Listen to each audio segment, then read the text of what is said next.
So today I want to talk very briefly about playing a middle B flat on a saxophone. So first of all, there are three different options we've got when we're playing that middle B flat, and they look like this. The first finger I want to demonstrate to you is your two fingers down like an A and your bottom side key. So that's two fingers down like an A and your first finger nudges the bottom side key on the right hand side of the saxophone. The next B flat I want to show to you is just covering up these top two buttons here with your first finger. This little B flat key here is called the bis B flat key.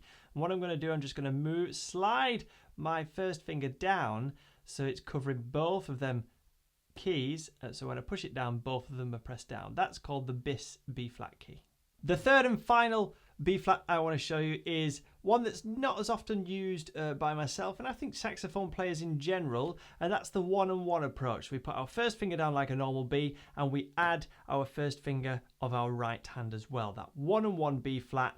Like I said, it's not as common on the sax. It tends to be used by flute players who are doubling on the sax because that's a more common fingering on a flute.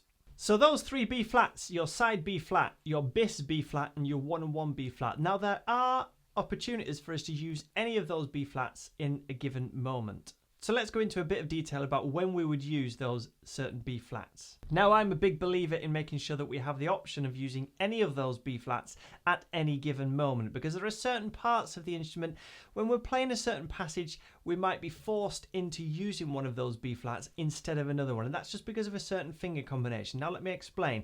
If I was moving chromatically through the instrument, I would not use the bis B flat key. I would tend to use the side B flat key, and that's because if I'm sliding between these two keys, I'm not going to be as accurate as if I'm actually moving my fingers. We don't want to slide between a normal B and a bis B flat.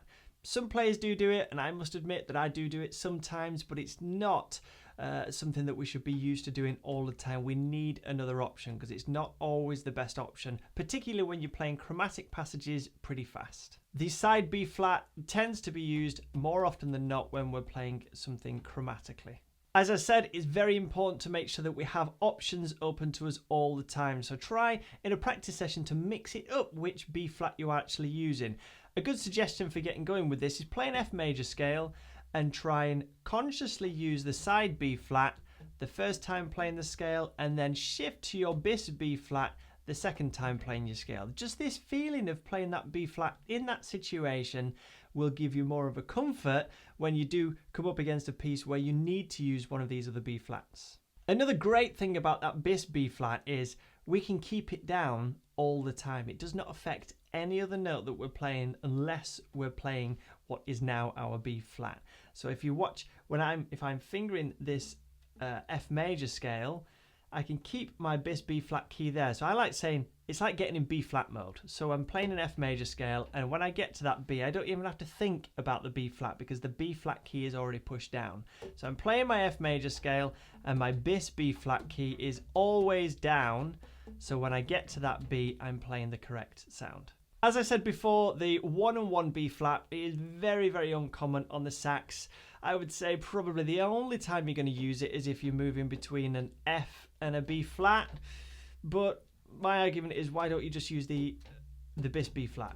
It's just as easy to do that rather than worry about taking certain things off partway down the instrument and leaving another one on at the bottom. The other way that you can play the 1-on-1 is any of these bottom keys. So the way that the saxophone is built, you can push down your first finger. The 1-on-1 there is the same as your middle finger, is the same as your third finger. I don't know why anyone would ever use that with your third finger, but possibly with the middle finger and the first finger if you're moving between an F sharp and a B flat.